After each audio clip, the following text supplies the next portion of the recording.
Assalamualaikum warahmatullahi wabarakatuh. Perkenalkan, nama saya Nadiatul Khairani dengan NIM 1916020004.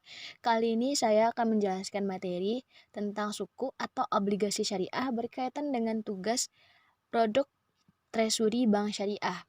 Baiklah, langsung saja. Yang pertama, pengertian suku. Suku berasal dari bahasa Arab yaitu sa yang berarti tunggal dan suku yang dijamak yang memiliki arti mirip dengan sertifikat atau not. Menurut Igi Haji Asyan dalam Muhammad Kamal Zubair dalam pemahaman praktisnya, suku merupakan bukti atau klaim kepemilikan. Yang kedua, menurut Fatwa DSN MUI nomor 32 garing DSN MUI garing 9 garing 2012, obligasi syariah adalah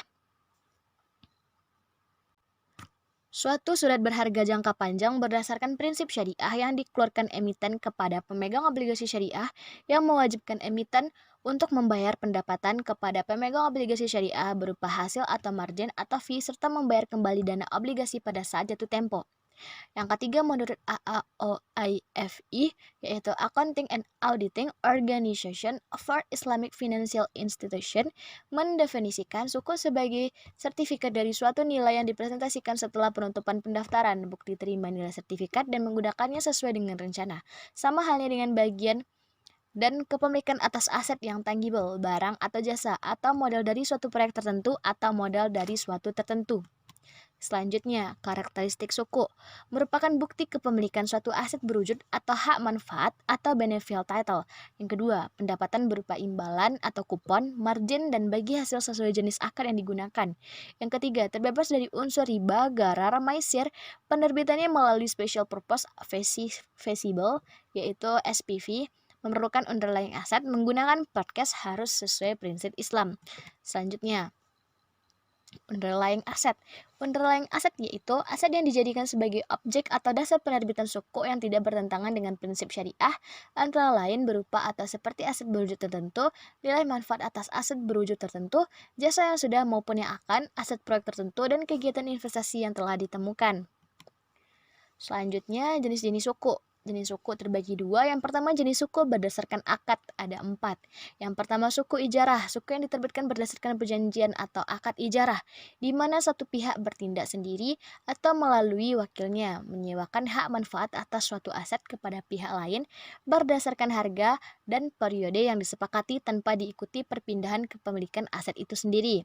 Yang kedua, suku mudarabah, suku yang diterbitkan berdasarkan perjanjian atau akad mudarabah, di mana satu pihak menyediakan modal dan pihak lain menyediakan tenaga dan keahlian. Yang ketiga, suku musyarakah, suku yang diterbitkan berdasarkan perjanjian atau akad musyarakah, di mana dua pihak atau lebih bekerja sama menggabungkan modal untuk membangun proyek baru. Yang keempat, suku istisna, suku yang diterbitkan berdasarkan perjanjian atau akad istisna, di mana para pihak menyepakati jual beli dalam rangka pembiayaan suatu proyek atau barang. Selanjutnya, jenis suku berdasarkan institusi yang menerbitkannya. Ada dua, yang pertama suku korporasi atau retail. Suku korporasi ini diterbitkan oleh swasta. Dalam operasionalnya, retail menjalankan beberapa fungsi antara lain, membantu konsumen dalam menyediakan berbagai produk dan jasa, menjalankan fungsi memecah atau bulk breaking, maupun menambah nilai produk. Yang kedua, SBSN atau suku negara. Surat berharga syariah negara atau dapat disebut suku negara terdapat pada Undang-Undang Republik Indonesia Nomor 19 Tahun 2008 tentang surat berharga syariah negara. Adalah surat berharga negara yang diterbitkan berdasarkan prinsip syariah sebagai bukti atas sebagian penyertaan terhadap aset SBSN, baik dalam mata uang rupiah maupun valuta asing. Selanjutnya, struktur suku terbagi 4. Yang pertama, SBSN Ijarah Sell and Leaseback. Ini adalah suku yang diterbitkan berdasarkan skema transaksi sell and leaseback dengan menggunakan underlying aset berupa tanah dan atau bangunan. Yang kedua, SBSN Ijarah Al-Khadamat. Ini adalah suku yang diterbitkan menggunakan akad ijarah al-khadamah dengan underlying aset berupa jasa, yaitu jasa layanan haji. Yang ketiga, SBSN Ijarah Aset to be Leased. Ini merupakan struktur suku baru yang dikembangkan dalam rangka penerbitan suku untuk membiayai proyek pemerintah.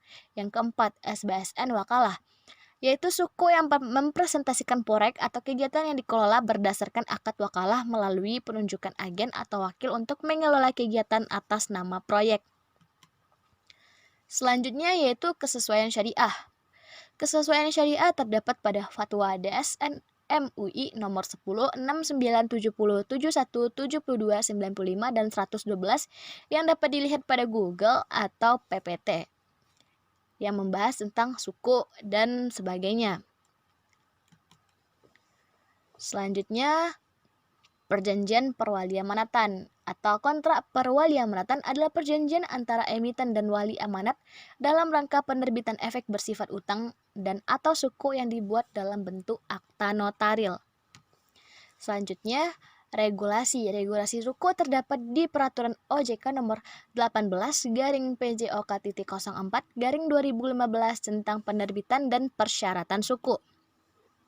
Selanjutnya, fatwa. Fatwa suku terdapat pada Fatwa DSN nomor 137, 131, 32, 33, 41 dan seterusnya.